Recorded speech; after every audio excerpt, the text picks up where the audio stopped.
BUMN.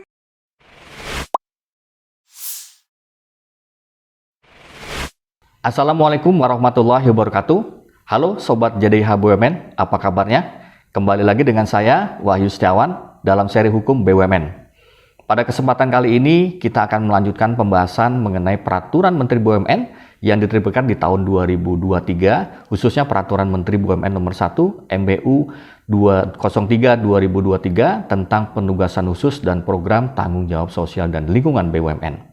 Pada kesempatan kali ini, kita akan membahas mengenai program TJSL BUMN. Nah, Sobat JDIH BUMN, program TJSL adalah kegiatan yang merupakan komitmen dan bakti BUMN, sekali lagi ya Sobat, komitmen dan bakti BUMN terhadap pembangunan berkelanjutan yang memberikan dampak pada ekonomi, sosial, lingkungan, hukum, dan tata kelola sesuai dengan prinsip yang terarah, terukur, terintegrasi, dan dapat dipertanggungjawabkan dan merupakan bagian dari strategi bisnis BUMN. Nah, Sobat, kemudian apa sih tujuan dari TJL itu sendiri? Ada 3 tujuan, Sobat. Yang pertama adalah dia memang memberikan kemanfaatan terhadap pembangunan ekonomi, pembangunan sosial, pembangunan lingkungan, dan pembangunan hukum serta tata kelola. Dan juga kedua, memberikan kontribusi terhadap penciptaan nilai bagi BUMN. Dan yang ketiga adalah membina usaha mikro dan kecil agar lebih tangguh dan mandiri, serta membina masyarakat lingkungan sekitar BUMN. Nah, Sobat, program TJSL ini sifatnya wajib bagi BUMN dan dalam pelaksanaannya dilakukan oleh direksi BUMN dan dengan dibantu oleh komite TJSL yang memang dibentuk untuk melaksanakan beberapa fungsi. Setidaknya ada 3 fungsi, Sobat JDIH. Yang pertama, fungsi komite ini adalah untuk melakukan koordinasi antar unit atau direktorat di BUMN untuk merumuskan tujuan dan juga petunjuk pelaksanaan program TJSL. Yang kedua adalah untuk melakukan pemetaan dan penyusunan program TJSL. Dan yang ketiga adalah membantu direksi dalam melakukan evaluasi terhadap pelaksanaan program TJSL BUMN. Nah, selanjutnya, Sobat JDIH BUMN, setidaknya ada 4 tahapan yang harus dilakukan BUMN dalam melaksanakan program TJSL yang diatur di dalam Permen 1 tahun 2023 ini. Yang pertama adalah tahapan perencanaan, yang kedua tahapan pelaksanaan, yang ketiga tahapan pengawasan, yang keempat tahapan pelaporan. Kita kaji ya satu persatu tahapan-tahapan tersebut. Tahapan perencanaan. Nah, di dalam tahapan perencanaan ini, itu direksi harus menyusun perencanaan program TJSL sebagai suatu strategi dan petunjuk pelaksanaan untuk efektivitas dan keberhasilan pelaksanaan program TJSL. Perencanaan ini harus dituangkan dalam suatu dokumen, rencana kerja dan anggaran TJSL BUMN sebagai bagian dari rencana kerja dan anggaran perusahaan yang nanti memang harus mendapat atau harus disahkan oleh RUPS atau menteri dalam hal ini. Selanjutnya kita masuk ke tahap pelaksanaan, Sobat. Nah, di dalam tahap pelaksanaan ini, yang pertama direksi itu harus menyusun standar operating procedure, Sobat, atau SOP pelaksanaan program TJSL. Nah, di dalam SOP ini, direksi tidak perlu mendapatkan persetujuan dari komisaris, Sobat, sesuai dengan aturan yang baru. Nah, selanjutnya di dalam pelaksanaan ini, Sobat, setidaknya ada 2 bentuk program TJSL di BUMN. Yang pertama adalah berupa pembiayaan untuk usaha mikro dan usaha kecil atau UMK, di mana untuk pembiayaan ini bisa secara khusus, itu BUMN membentuk program pendanaan UMK. Bentuknya ada 2, Sobat. Yang pertama adalah pendanaan atau modal kerja dalam bentuk pinjaman dan atau pembiayaan syariah. Di sini paling banyak itu UMK bisa mendapatkan sampai 200, paling banyak 250 juta.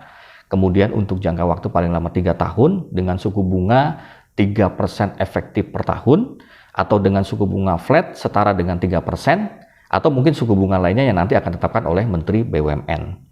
Selanjutnya yang kedua adalah pendanaan tambahan yang dalam bentuk pinjaman atau pembiayaan syariah, Sobat, dan ini pinjaman jangka pendek paling lama 1 tahun, sifatnya hanya untuk memenuhi kebutuhan rekanan UMK untuk maksimal sampai dengan 100 juta rupiah.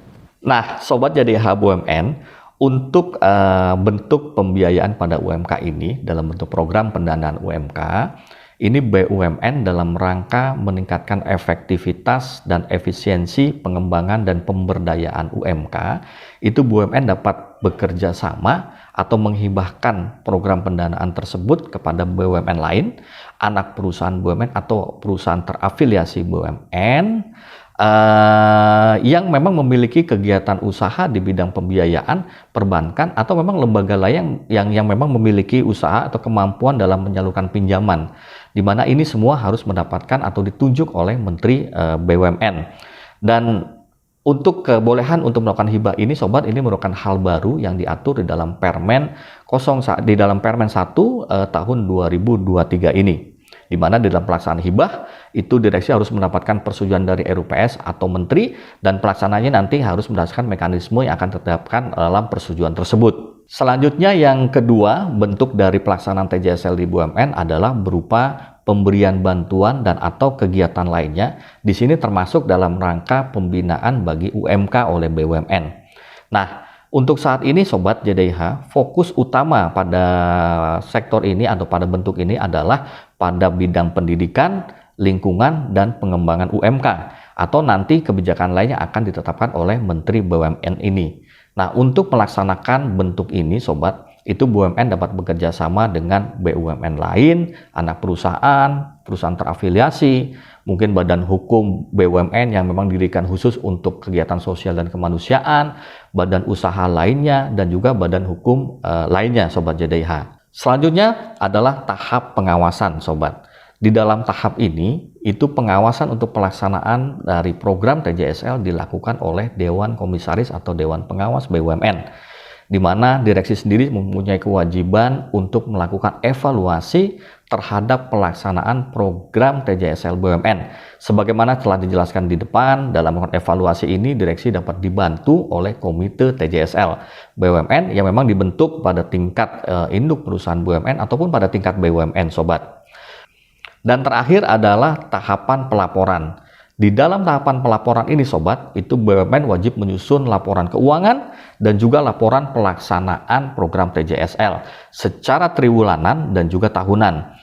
Penyampaian triwulanan dan tahunan ini itu harus menjadi satu kesatuan dan dengan laporan kinerja yang disampaikan BUMN secara triwulanan dan tahunan. Nah, ini juga harus susun sesuai dengan standar akuntansi yang nantinya laporan tersebut akan mendapatkan pengesahan oleh Menteri BUMN, khusus yang laporan tahunan ya Sobat. Dan ini khusus untuk program pendanaan UMK. Laporan keuangannya itu harus diaudit oleh KAP terpisah dari laporan keuangan tahunan Sobat. Terakhir Sobat JDIH BUMN adalah terkait penyesuaian suku bunga. Karena suku bunga 3% efektif per tahun ini adalah hal baru yang diatur di dalam Permen, maka di dalam Permen 1 2023 ini diatur bahwa BUMN itu wajib melakukan penyesuaian terhadap suku bunga menjadi 3% efektif per tahun selama atau paling lama 3 bulan sejak diundangkannya peraturan Menteri BUMN ini. Artinya diundangkan 24 Maret, artinya paling telat bulan Juni 2023 atau tanggal 24 Juni 2023, BUMN telah harus sudah melakukan penyesuaian terhadap tingkat suku bunga yang diberikan kepada mitra BUMN, mitra binaan BUMN. Demikian penjelasan singkat terkait dengan program tanggung jawab sosial dan lingkungan BUMN sebagaimana diatur dalam peraturan Menteri BUMN nomor 1 MBU 03 2023 tentang penugasan khusus dan program tanggung jawab sosial dan lingkungan BUMN. Apabila Sobat JDIH BUMN ingin mendapatkan detail dari peraturan tersebut, Sobat bisa mendownload di website JDIH Kementerian BUMN di www.jdih.bumn.go.id. Sekian pembahasan kali ini, semoga bermanfaat dan sampai jumpa kembali dalam seri hukum BUMN berikutnya. Jangan lupa untuk like, komen, dan share video ini ya. Untuk mendapatkan informasi terbaru, Sobat bisa follow akun media sosial JDIH Kementerian BUMN yang linknya ada di description box. Sampai jumpa. Wassalamualaikum warahmatullahi wabarakatuh.